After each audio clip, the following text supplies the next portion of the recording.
샬롬. 오늘은 성막의 널판에 대해서 한번 공부해보는 시간을 갖도록 하겠습니다. 오늘 본문 말씀은 출애굽기 26장 15절에서 30절까지 말씀입니다. 출애굽기 26장 15절에서 30절까지 말씀 제가 봉독해드립니다. 너는 조각목으로 성막을 위하여 널판을 만들어 세우되 각 판의 길이는 10규빗, 너비는 1규빗 반으로 하고 각 판에 2촉씩 내어 서로 연결하게 하되 너는 성막 널판을 다 그와 같이 하라. 너는 성막을 위하여 널판을 만들되 남쪽을 위하여 널판 20개를 만들고 20널판 아래에 은받침 40개를 만들지니 이쪽 널판 아래에도 그 2촉을 위하여 2받침을 만들고 저쪽 널판 아래에도 그 2촉을 위하여 2받침을 만들지며 성막 다른 쪽 곧 그 북쪽을 위하여도 널판 20개로 하고 은받침 40개를 이쪽 널판 아래에도 2받침 저쪽 널판 아래에도 2받침으로 하며 성막 뒤 곧 그 서쪽을 위하여는 널판 6개를 만들고 성막 뒤 2모퉁이 쪽을 위하여는 널판 2개를 만들되 아래에서부터 위까지 각기 2겹 아래로 하여 윗꼬리에 이르게 하고 2모퉁이 쪽을 다 그리하며 그 8널판에는 은받침이 16이니 이쪽 판 아래도 2받침이요 저쪽 판 아래도 2받침이니라. 너는 조각목으로 띠를 만들지니 성막 이쪽 널판을 위하여 5개요 성막 적전 널판을 위하여 5개요 성막 뒤 곧 서쪽 널판을 위하여 5개이며 널판 가운데에 있는 중간 띠는 이 끝에서 저 끝에 미치게 하고 그 널판들을 금으로 싸고 그 널판들의 띠를 꿰 금고리를 만들고 그 띠를 금으로 싸라. 너는 산에서 보인 양식대로 성막을 세울지니라. 아멘. 네, 오늘은 성막의 널판에 대해서 한번 살펴봅니다. 이 널판의 재료는 조각목이죠. 조각목으로 우리가 성막의 널판을 만듭니다. 남쪽으로 20개, 그리고 북쪽으로 20개, 또 서쪽으로 8개 이렇게 모퉁이는 반으로 꺾고요. 이 한 개의 널판에 2개의 은받침이 놓여집니다. 그리고 48개의 널판에 그러면 은받침이 몇 개죠? 2개씩이니까 96개의 은받침이 놓이게 됩니다. 그리고 5개의 띠 이렇게 쭉 나와 있는데 그러면 한번 하나씩 살펴보도록 하겠습니다. 첫 번째 널판의 재료입니다. 이 조각목으로 금을 쌌다고 합니다. 조각목. 이 조각목은 이제 버림받은 인간을 상징한다고 볼 수 있겠죠. 물론 이 당시에 솔로몬 다윗이죠. 다윗 왕 때 성전을 솔로몬한테 왕궁을 짓죠. 왕궁도 짓고 성전도 짓고. 그래서 두로 왕 히람이 백향목을 보냅니다. 그래 건축에 쓰기 가장 좋은 나무는 백향목인 것을 알 수 있죠. 왕궁과 성전에 지어졌기 때문에요. 이게 조각목은 주석을 보면 딱딱하고 이렇게 튼튼하다고는 하지만 글쎄요. 그렇게 백향목에 비해서 탁월하다라고 말할 수는 없을 것 같아요. 그래서 우리가 일반적으로 이렇게 살펴볼 때 조각목, 나무, 버림받은 인간을 상징하고 또 금이라는 것은 변함없는, 금이 변하지 않는 속성이 있죠. 변함없는 믿음을 상징한다고 볼 수 있습니다. 이것은 하나님의 백성이 되는 것은 오직 무엇으로 되냐? 바로 믿음으로 된다는 것을 알 수가 있어요. 이 성소는 천국의 모형인데 믿음으로 입혀져야만이 이 금으로 입히듯이 조각목을 금으로 싸듯 우리도 믿음으로 입혀져야만이 이 천국의 시민이 될 수 있다는 것입니다. 자, 그러면 널판의 받침인데 널판은 2개의 은받침이 있다 그랬어요. 이 은도 역시 믿음을 상징하거든요. 그러니까 이 2개의 받침이 놓여져 있다는 것은 말씀이 우리를 지탱하고 있다라고 볼 수가 있어요. 우리에게 하나님께서는 66권의 말씀을 허락해 주셨죠. 구약과 신약.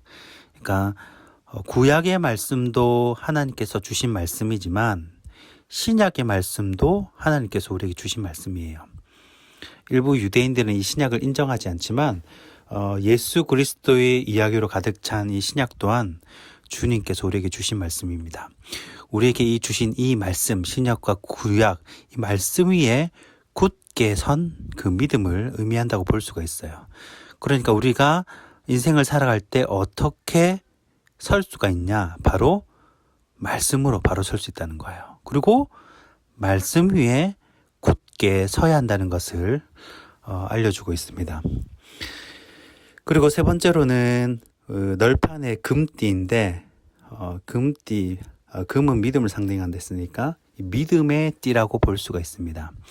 이 널판의 띠는 믿음을 강조하고 있어요. 여러분, 그러면 우리가 어떻게 큰 믿음을 가질 수 있을까? 큰 믿음의 소유자가 될 수 있을까? 믿음이 중요하니까요. 첫째는 말씀을 들어야 합니다. 로마서 10장 17절에 보면요, 이런 말씀이 있습니다. 그러므로 믿음은 들음에서 나며 들음은 그리스도의 말씀으로 말미암았느니라. 아멘. 자, 믿음은 어떻게 해요? 일단 들어야 한다는 거예요. 들어야 한다. 우리가 코로나로 인해서 모이지 못하기 때문에 어떻게 해요? 유튜브를 통해서라든지 또 어떤 방법을 통해서라도 들어야, 주님의 말씀을 들어야 그로 인해 믿음이 자란다는 것입니다. 자, 두 번째는요, 어떻게 큰 믿음을 가질 수 있냐? 말씀에 순종해야 한다는 것입니다. 누가복음 1장 37에서 38절 말씀입니다. 대저 하나님의 모든 말씀은 능하지 못하심이 없느니라. 마리아가 이르되 주의 여종이오니 말씀대로 내게 이루어지이다 하매 천사가 떠나가니라. 아멘. 자, 마리아에게 천사가 옵니다. 그래서 하나님의 모든 말씀은 어떻게 해요? 능치 못하심이 없다라고 하고 순종을 합니다. 마리아가 뭐라고 하냐면 말씀대로 내게 이루어지리다. 그대로 순종하는 모습을 보여줍니다. 이때 우리가 큰 믿음을 이제 계단식으로 올라간다 그러죠. 쑥쑥 올라간다는 거예요. 완만하게 우리의 믿음이 올라가는 것이 아니라 이런 큰 사건을 통하여, 그 말씀의 순종함을 통하여 우리의 믿음이 쑥쑥 마치 중국의 대나무 모죽과 같이 50cm씩 이렇게 쑥쑥 자란다는 겁니다. 자, 그리고 또 어떻게 하면 큰 믿음을 가질 수 있냐? 세 번째는 성령을 받아야 한다는 거예요. 고린도전서 12장 9절에 어떤 말씀이 있냐면 어떤 이에게는 같은 성령으로 믿음을, 어떤 이에게는 같은 성령으로 치유의 은사를, 이렇게 쭉 나오는데, 자, 성령이 이제 어떤 역할을 하는지, 어떤 선물을 주시는지 쭉 이렇게 설명을 하고 있습니다. 고린도 교회에 보내는 편지죠. 그래서 우리가 성령을 임하면 성령님이 우리에게 뭘 주냐? 믿음도 준다는 겁니다.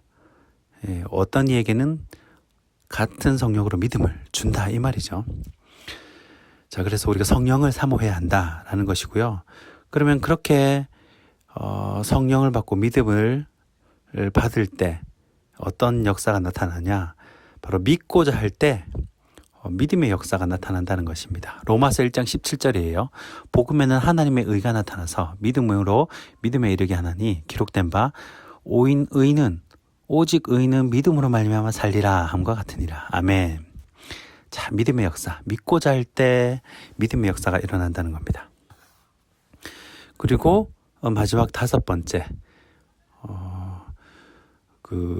어떻게 큰 믿음을 가질 수 있냐? 하나님께 구해야 한다는 겁니다. 기도해야 한다는 것입니다. 에베소서 2장 8절입니다. 너희는 그 은혜에 의하여 믿음으로 말미암아 구원을 받았으니 이것은 너희에게서 난 것이 아니요 하나님의 선물이라. 자, 아멘. 믿음은 뭐라 그럽니까? 선물이라 그래요. 선물. 하나님께서 주시는 선물. 그러니까 내가 원래 가지고 있던 것이 아닙니다. 그래서 어떻게 해야 합니까? 구해야 한다는 거예요. 우리가 신앙생활을 하다 보면 믿음이 참 부족하다라는 것 스스로 생각하는 분들이 있을 수 있습니다. 그런데 그냥 가만히 있어서는 되는 것이 아니라 이건 역시 하나님께 구해야 한다는 것입니다. 자, 오늘 간단하게 오늘 성막의 널판 쭉 한번 살펴보았습니다. 조각목에 무엇을 이렇게 감쌉니까? 금으로 감싼다는 거예요. 이 연약한 우리 믿음 가운데, 우리의 육체 가운데 믿음으로 입혀져야만 우리가 천국의 시민이 될 수 있다는 것입니다. 우리 모두 믿음 위에 굳게 선, 말씀 위에 굳게 선 우리 모든 성도들이 되길 주님의 이름으로 축원합니다.